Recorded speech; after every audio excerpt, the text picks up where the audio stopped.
Back live with you tonight. Police have launched investigations into predatory teachers and other staff at elite South African schools. Follows a number of abuse claims by pupils in recent years. For more on this, we're now joined by Legal Resources Centre candidate attorney Charlene Kreuser. Charlene, good evening. Good to have you, and thank you for your time. Why has it taken so long for these investigations to be launched?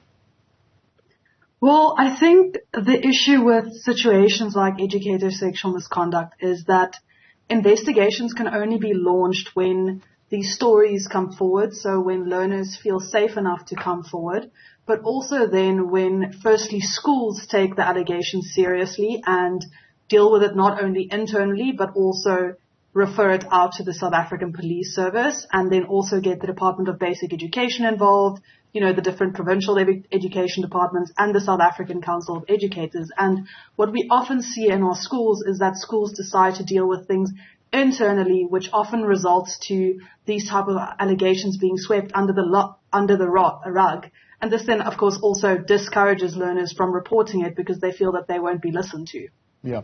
I mean, any adult misconduct or sexual abuse, especially in schools, is of grave concern, but more of a concern this time around, particularly as it includes individuals who ideally should be trusted by the pupils. What does the regulations say about a teacher who has been found guilty of sexual relations with a pupil?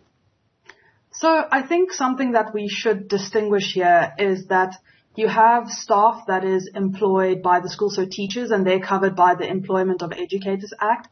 So what happens there is when they have been found guilty, they should be dismissed. Those are recent regulations that came into force, so those are quite strict. So, for example, most teachers, it seems, who are found guilty of educator sexual misconduct of whatever form, that they should be dismissed, and they usually are dismissed.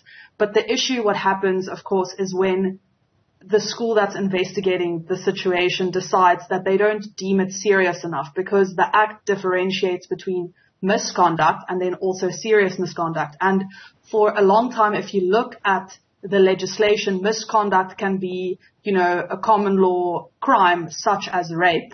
And in those instances, that's sort of how schools could go about not taking it via serious misconduct, which of course has a lot more serious repercussions, which is, immediate dismissal. What is the prevalence? I mean, in terms of what we are looking at here, educator sexual misconduct, the prevalence in South African schools in general, public schools broadly, but maybe also when you compare that to what's happening in the elite private schools of the country? So between 2015 and 2021, the Department of Basic Education reported 583 cases of educator sexual misconduct, and 167 of these cases happened between 2020 and 2021 alone, the April to April period. So we can see it's quite prevalent, but I think something important to remember is with this new investigation launched, it has illustrated to us that this problem can actually be a lot worse than we thought it would be as a result of the reporting, etc. So in public schools, it is, it can be a lot worse than it actually is. But something that we often miss is where, for example, coaches come in who are not employed by, the schools itself in terms of, the Employment of Educators Act, because then it's different. It's not the same laws that apply to them. So they can often go under the radar, and, if they are found guilty, they don't have to be dismissed in terms of the Employment of Educator Act, and they can just move along from school to school without anyone ever knowing. Yeah. How do we navigate the space of allegation and response to allegations, especially, for example, when it would include dynamics like the false accusations, but also our investigative practices in South Africa, especially with the SAPS now coming on board? I think it's important that, when we think of false allegations, is when a child comes to you and claims that they have been sexually assaulted by a teacher, the first thing that we should always do is believe the child. Because it is important, because I think in most cases, children who come forward will be telling the truth in some, extent. And I think it's important to as a first port of call, always believe the child and then follow the processes of going to the principal, to the school.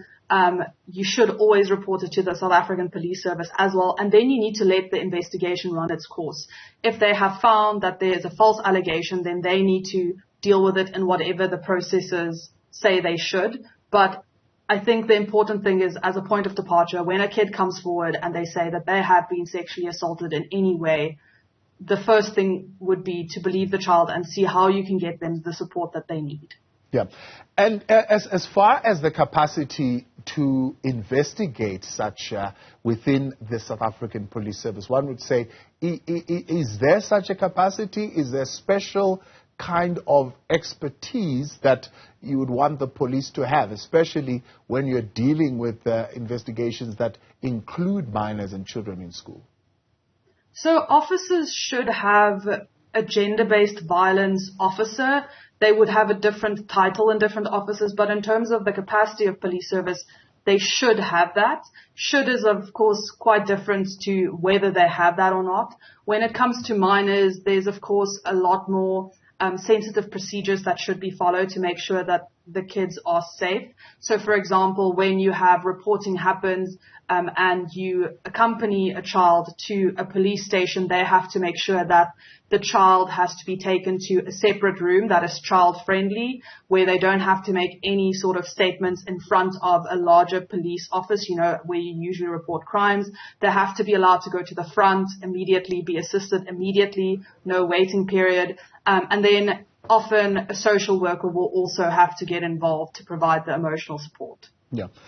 You touched a little bit on this earlier, but let's expand a little bit more on the question of prevention for educator or of educator sexual misconduct. Is there something that we could develop within policies at school level in particular as a way of prevention? I think that's a very important question because we have a strong legislative framework. We have, I mentioned we have child protection laws, we have employment laws, and then we also have criminal laws.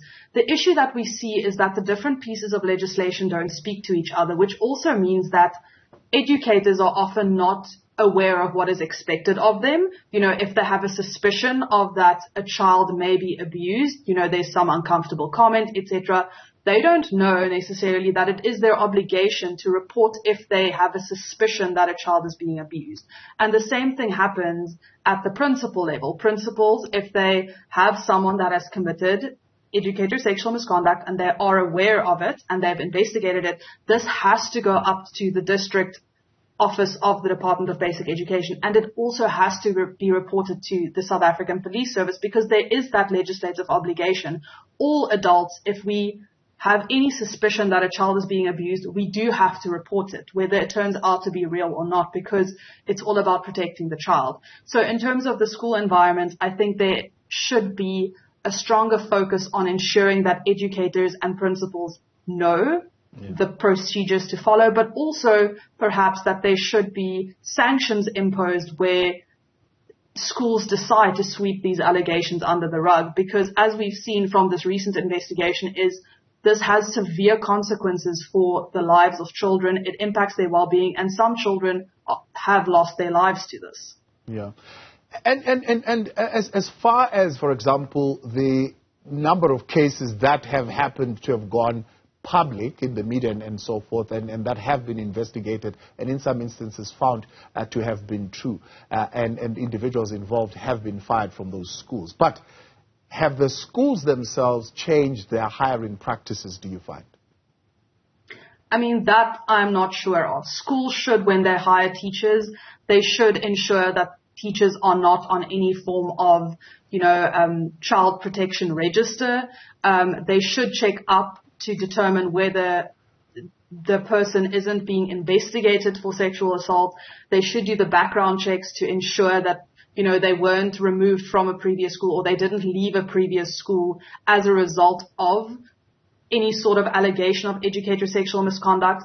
But at the moment we see that although we have, as I mentioned, different types of procedures, they don't speak to each other ultimately, which means that people can fall through the cracks. And in that sense, I do believe we need to get the South African Police Service and the Department of Basic Education and the Department of Social Development, insofar as children are involved, together in the same room to make sure we build a very strong and clear framework to protect children.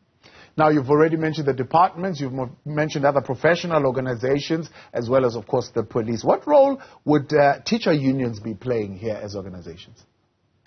Well, teachers' unions are, of course, focused on the teachers. So I feel that for them, there should be some sort of duty to educate teachers, if they can, to make them aware of these are your obligations, because if you do not fulfill your obligations, that have implications for you as a teacher.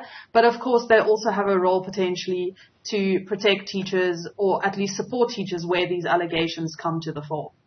Charlene, appreciate your time. Thanks so much for coming on, Charlene. Kreuser is the attorney candidate at the Legal Resource Center, looking, of course, at those developments as far as investigations now that are going to be conducted into alleged ring of predator teachers there.